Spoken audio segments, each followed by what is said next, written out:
For this last section on political parties, we're going to talk about the forms of party in the U.S., and we'll see that there are three basic forms of party in the U.S. There is what is known as party in the electorate. That's how we, the people, self-identify. Democrat, Republican, Independent.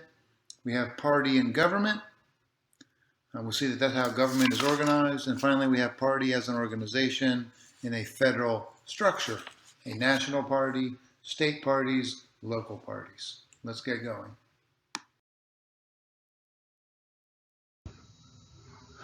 All right, so one way of conceptualizing party is party in the electorate, i.e., how do we, the people, self-identify in terms of our two major political parties? We've talked about polling before. Polling is not an exact science, but that being said, recognizing that there's a margin of error and so forth, what we know now is that if you ask people, do you self-identify as a Democrat, a Republican, or an independent?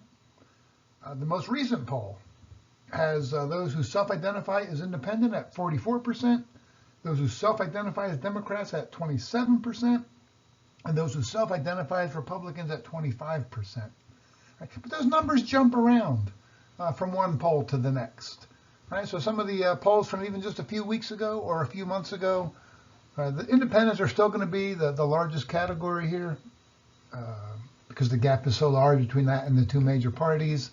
But in some of those fairly recent polls, Republicans outnumber Democrats by a small number.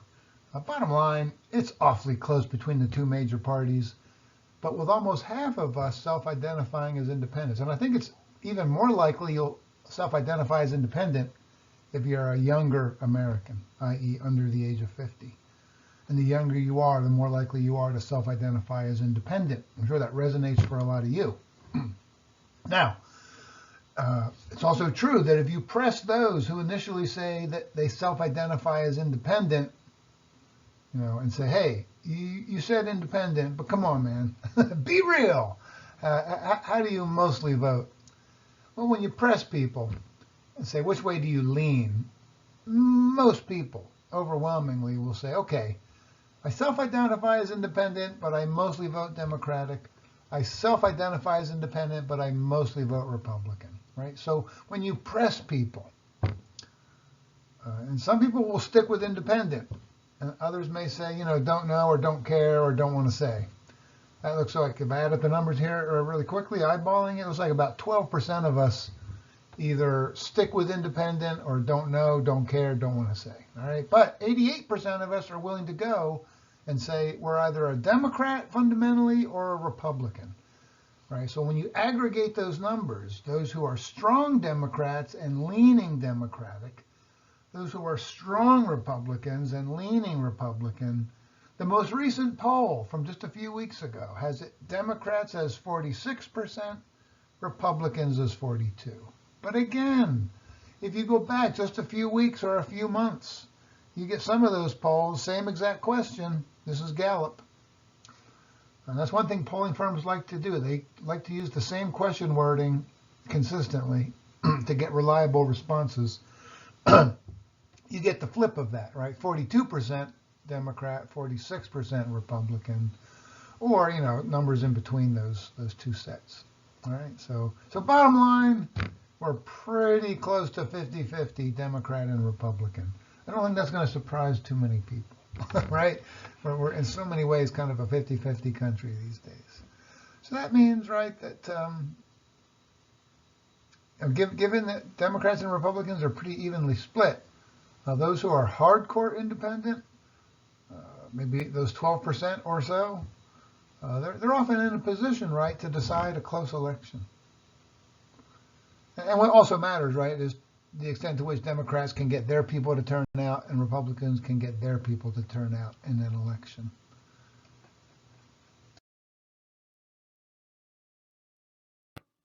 Next, party in government. So we've talked about party in the electorate. Now we're going to talk about party in government. Right, this is how we organize government in America. Right, even though George Washington, Jefferson et al. Lamented parties, that's how we organize government. Always have, always will.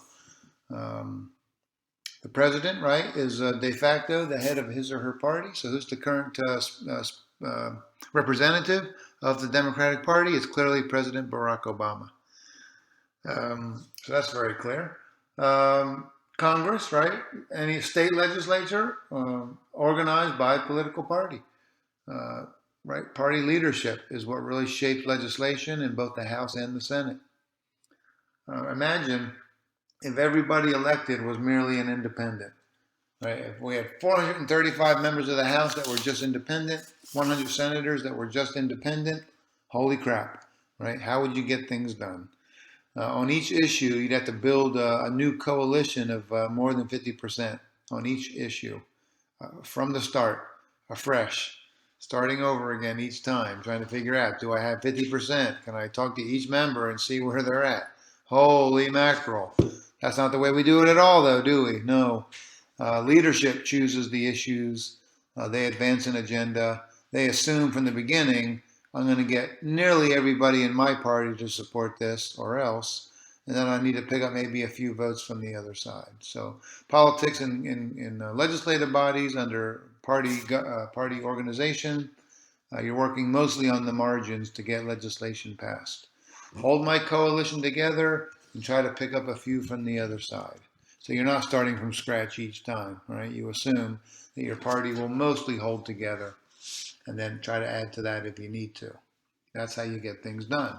Or not, right? Because sometimes actually organizing legislative bodies by party makes it harder to get things done, right? That's the case right now. The Democrats control the White House. Republicans control Congress. They're trying to stick a thumb in each other's eye constantly. They don't want the other side to get anything of what they want. So it becomes a bit of political paralysis. So I think in general it does help to get things done. But right now, at least, it's also helping to promote a kind of paralysis.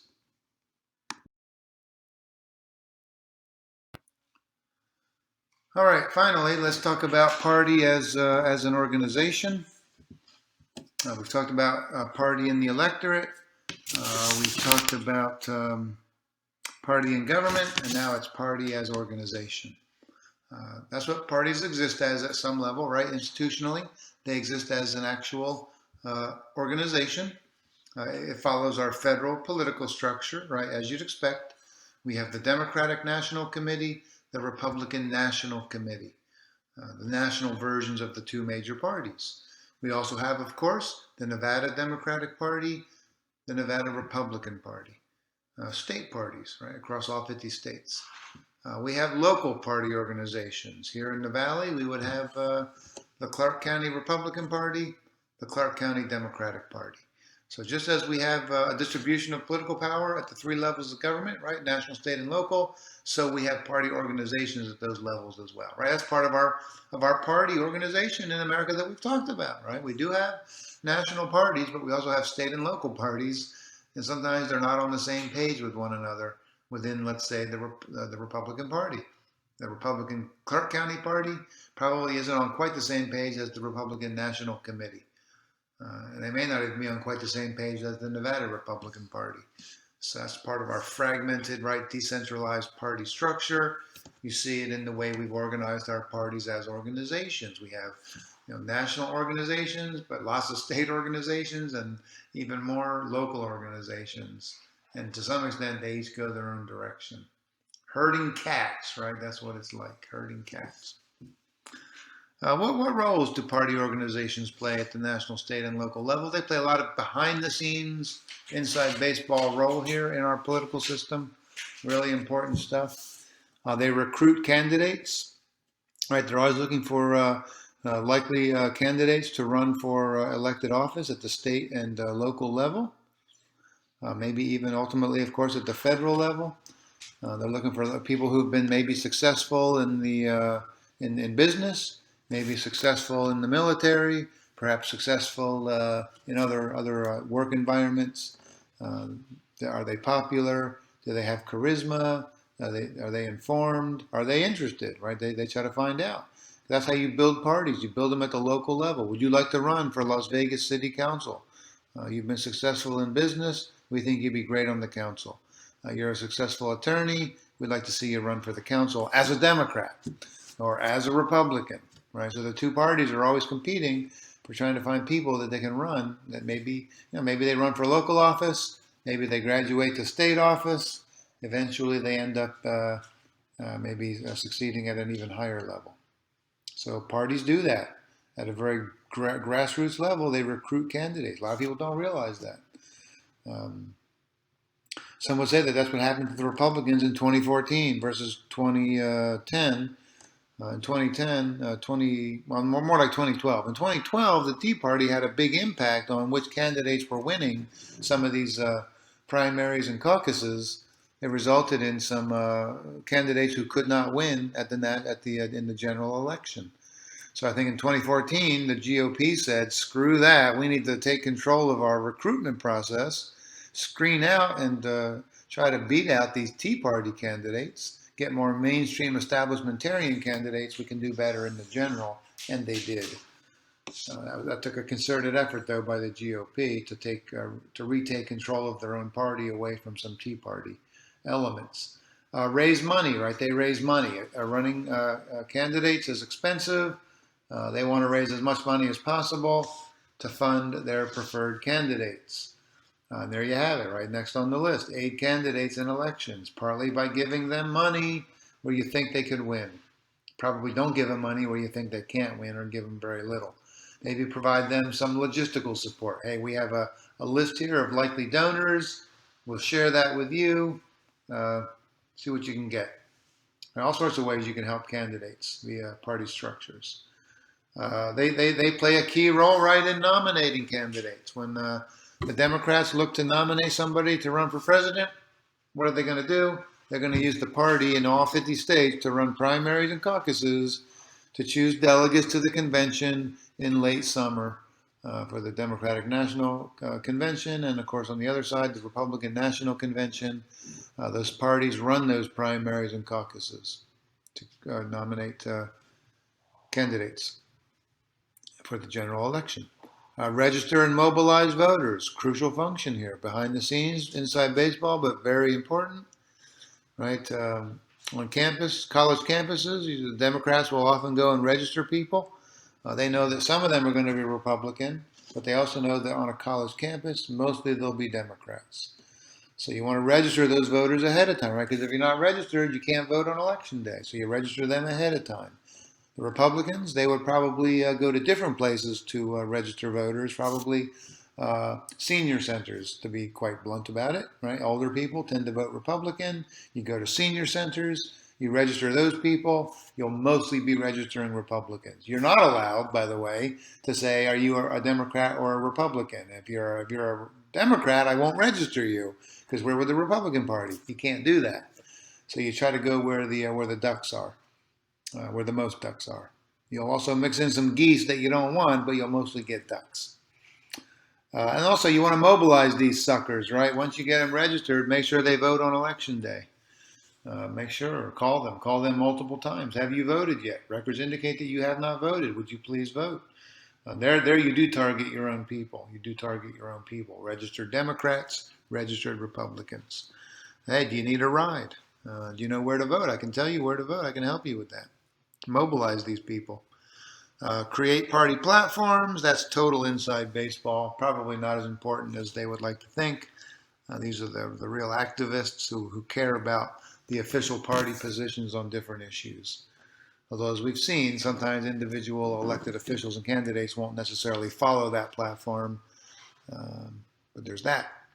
And then finally, of course, right, bottom line, you're trying to win elections. I would argue that our parties are not that deeply ideological for the most part, although the Republicans come closer to that these days than the Democrats. But ultimately, what do both parties want more than anything? To win elections, to build a winning coalition of voters. So whatever you need to do, you do in order to win an election. All right, so there you have it. The politics of American political parties in 3 easy pieces.